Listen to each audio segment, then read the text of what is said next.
Assalamualaikum warahmatullahi wabarakatuh. Kami dari kelompok 16 kelas M03 mata kuliah pencemaran perairan akan mempresentasikan terkait materi bioremediasi. Anggota kelompok kami yaitu saya sendiri Evana Faradila dengan NIM 215080100111052 dan teman saya. Perkenalkan, nama saya Putri Amelia Rahmawati dengan NIM 215080107111016. Isi presentasi yang akan kami sampaikan yaitu yang pertama ada pengertian bioremediasi, kemudian tujuan dan manfaat bioremediasi, jenis bioremediasi, proses bioremediasi, faktor yang mempengaruhi, dan kelebihan serta kekurangan dari bioremediasi itu sendiri.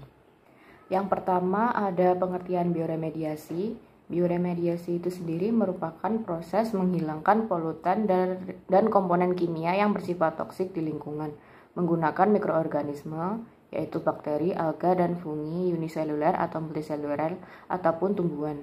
Bioremediasi merupakan suatu upaya pemulihan kondisi lingkungan dengan menggunakan aktivitas biologis untuk mendegradasi dan atau menurunkan toksisitas dari berbagai senyawa pencemar. Selanjutnya ada tujuan dan manfaat bioremediasi. Tujuan dari bioremediasi adalah memecah atau mendegradasi zat pencemar menjadi zat kurang beracun atau tidak beracun, CO2 dan H2O, atau mengontrol dan mereduksi bahan pencemar dari lingkungan. Selain itu juga bisa menstimulasi pertumbuhan mikroba, baik yang indigenus yaitu mikroba asli maupun non-indigenus atau mikroba yang sengaja dimasukkan dari luar ke daerah yang terkontaminasi.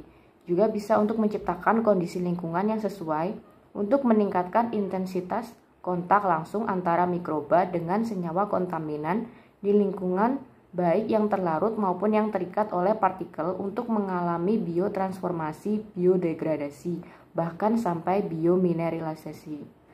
Sementara manfaatnya sendiri yang pertama ada di bidang lingkungan, yakni pengolahan limbah yang ramah lingkungan dan bahkan mengubah limbah tersebut menjadi ramah lingkungan.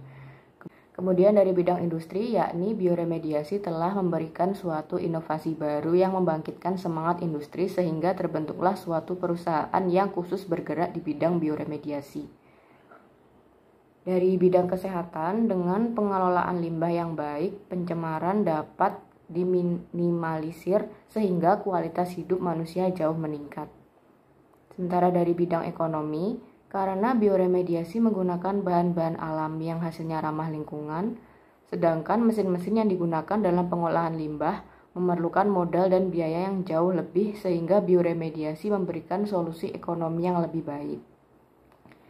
Dari bidang pendidikan, penggunaan mikroorganisme dalam bioremediasi dapat membantu penelitian terhadap mikroorganisme yang masih belum diketahui secara jelas. Pengetahuan ini akan memberikan sumbangan yang besar bagi dunia pendidikan sains. Berikutnya ada jenis bioremediasi. Yang pertama berdasarkan proses, terdapat 3. Yang pertama adalah biostimulasi, yaitu proses penambahan suatu nutrisi dan oksigen dalam wujud cair atau gas ke dalam suatu tempat yang tercemar, dengan bertujuan untuk mendukung pertumbuhan dan aktivitas bakteri yang ada di dalam tempat tercemar tersebut. Lalu ada bioaugmentasi, yaitu proses pemasukan mikroorganisme yang alami ataupun yang telah direkayasa genetik ke lingkungan yang tercemar, namun sangat sulit untuk mengontrol kondisi situs yang tercemar agar mikroorganisme dapat mengembang dengan optimal. Dan yang terakhir ada bioremediasi intrinsik, yaitu proses yang terjadi secara alami tanpa bantuan manusia. Kemudian ada berdasarkan tempat berlangsung. Yang pertama ada bioremediasi in situ, yaitu proses bioremediasi ini dilakukan langsung di lokasi terkontaminasi. Proses bioremediasi ini mengandalkan pada mikroorganisme yang ada di tempat aslinya untuk meremediasi lingkungan tersebut.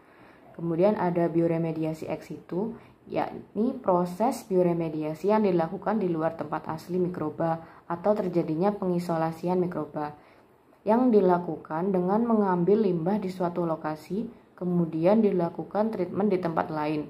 Setelah itu baru dikembalikan ke tempat asal. Metode ex situ ini sendiri beresiko menimbulkan penyebaran kontaminasi atau tumpahan selama proses transportasi. Kemudian ada berdasarkan keberadaan oksigen atau kandungannya. Yang pertama ada aerobik, yakni memanfaatkan mikroba yang membutuhkan oksigen untuk proses berkembang biaknya.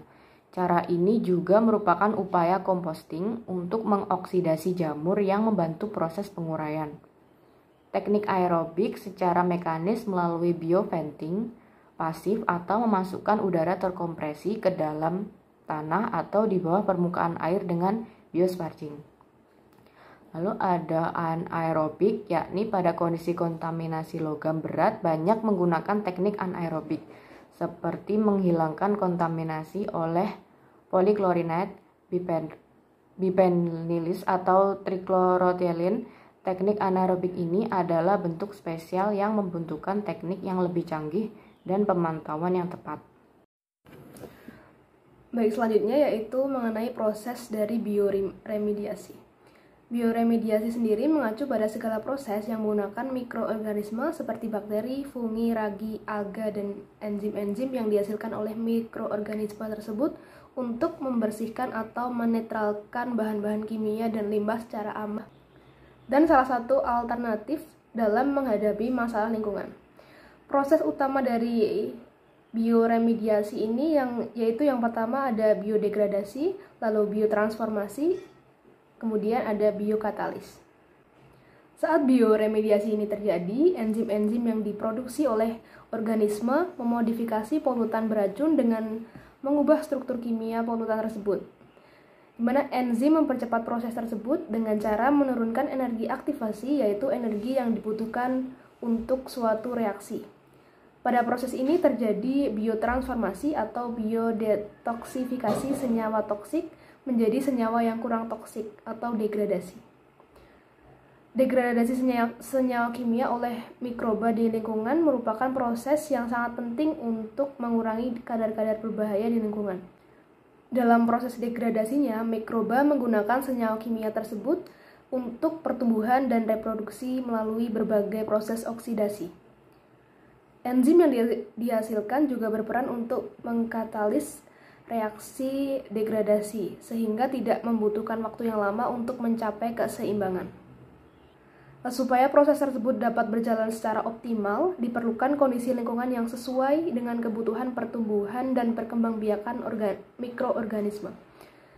Tidak terciptanya kondisi yang optimum akan mengakibatkan aktivasi degradasi biokimia mikroorganisme tidak dapat berlangsung dengan baik, sehingga senyawa-senyawa beracun menjadi persisten di lingkungan.